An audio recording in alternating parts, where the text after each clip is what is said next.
On de la raconte sur Europe 1. Et bonsoir Benjamin Muller. Bonsoir Christophe. Vous avez écouté toute la journée la concurrence, radio et télévision. Et d'ailleurs aujourd'hui vous avez commencé très très tôt. Ah oui, petite insomnie. Donc dès 3h du matin à peu près j'ai allumé France Culture. Alors autant la journée France Culture c'est haut de gamme, parfois même très haut de gamme, autant la nuit, là on quitte l'atmosphère et là votre radio plane comme ça au-dessus de vous. Gogol, il n'avait pas l'air d'un être vivant. J'ai eu une peur horrible des cadavres. Eh bien, mort, Gogol avait l'air de se mettre à vivre. Voilà, ça c'était cette nuit. Je vous cache pas que j'ai eu un peu de mal à me rendormir du coup. Mais vous êtes Gogol. Ouais, je suis Gogol, ça doit être ça. Ça tombe bien parce que du coup j'étais en pleine forme à 8h15 où j'ai pu entendre l'interview de mon héros Thomas Pesquet chez Patrick Cohen. Pesquet qui reconnaît que son objectif maintenant c'est d'aller sur Mars. D'ailleurs un voyage sur Mars, c'est pour bientôt. Allez, on va dire deuxième moitié des années 2030, on ne devrait pas être bien loin d'envoyer une grande mission internationale vers Mars.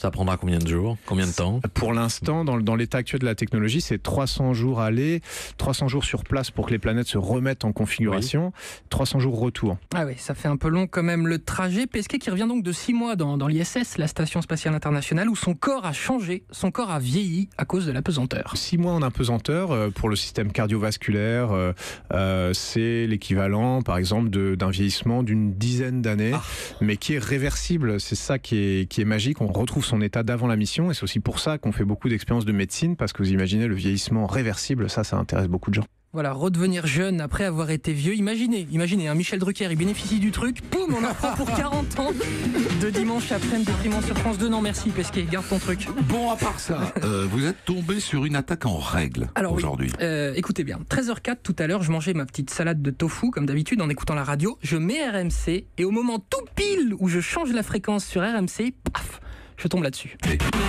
Citoyennes, citoyens, amis contribuables, bonjour, que vous soyez de gauche, de droite, du centre, de nulle part ou d'ailleurs, cette émission est la vôtre, à condition que vous pensiez un tantinet à rebrousse-poil. Sinon, allez sur Europe 1, allez... Mais qu'est-ce qu'il a lui? C'est quoi cette agression? On l'a critiqué Brunet, Christophe? Non, moi je critique pas Brunet parce que j'adore Brunet. C'est un type qui a des idées, qui les défend et qui les défend avec beaucoup de talent. Visiblement il nous adore pas lui, Brunet. Moi je l'adore, voilà. Moi je lui dis, s'il nous écoute, quand je dirigerai RMC, vous serez le premier viré. C'est prévenu. Bon, ça m'a énervé. T'es à l'abri, Eric, t'es à l'abri. Ça arrivera pas tout de suite. Bon alors ça m'a énervé, du coup pour me calmer, j'ai allumé Rire et Chanson comme chacun. Il y a souvent des sketchs, souvent des chansons et parfois des animateurs qui font eux-mêmes des vannes. Des fois c'est drôle, des fois moins. Bonjour monsieur Strauss-Kahn. Bonjour Gérard. Oui. Resto du cœur, est-ce qu'on peut manger des moules ou encore trouver des penne à la courgette? Ah pardon, excusez-moi, j'ai confondu les restos du cœur avec les restos du cul. Bonne vanne. C'est pas hyper frais. Non. Mais c'est une bonne vanne quand même. Vous voulez que je vous dise? Oui. Je crois que je préfère encore France Culture la nuit. À Rire et Chanson. Ah oui? Attendez, il fallait le dire. Jean, tu nous recales une petit extrait France Culture cette nuit? J'ai froid, je grelotte, mes veines se mettent à enfler, je dépéris, mon corps a la teinte d'un cadavre, je n'ose pas me toucher moi-même, je me porte bien. Ah bah oui, ça s'entend mon gars. Bon. Alors, rien à voir, mais Christophe, tout à l'heure, je suis tombé sur une interview de votre successeur à la présentation de Faites entrer l'accusé, qui était ce matin l'invité de Sud Radio, Frédéric Lantieri. Je l'ai écouté. Et la pauvre, elle a pris le taquet de l'année. C'est la journaliste Valérie Expert qui l'interviewe. Elle veut lui dire qu'à ses yeux, elle est une méga spécialiste des affaires criminelles, mais elle va mal s'y prendre. Oui, ça fait 20 ans que vous êtes vous avez été chroniqueuse judiciaire bien avant Faites entrer l'accusé. Vous n'êtes pas un top modèle qu'on a choisi pour lancer des sujets. Vous connaissiez un petit peu le sujet. C'est agréable. Non, mais oh là là, comment on se rattrape? Cela dit, c'est une belle femme. Oui, mais bien sûr, c'est pour ça qu'elle le dit. Comment on se rattrape d'un truc comme ça? Écoutez. Non, mais c'était. C'est très aimable. Si, au contraire, elle est belle, donc on aurait pu dire on l'a choisie pour mais c'est pas, je m'enfonce là.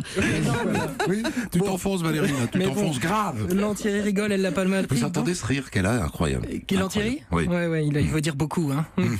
Bon, quitte à rester sur les questions de physique et d'esthétique, interview lunaire d'un militant de droite.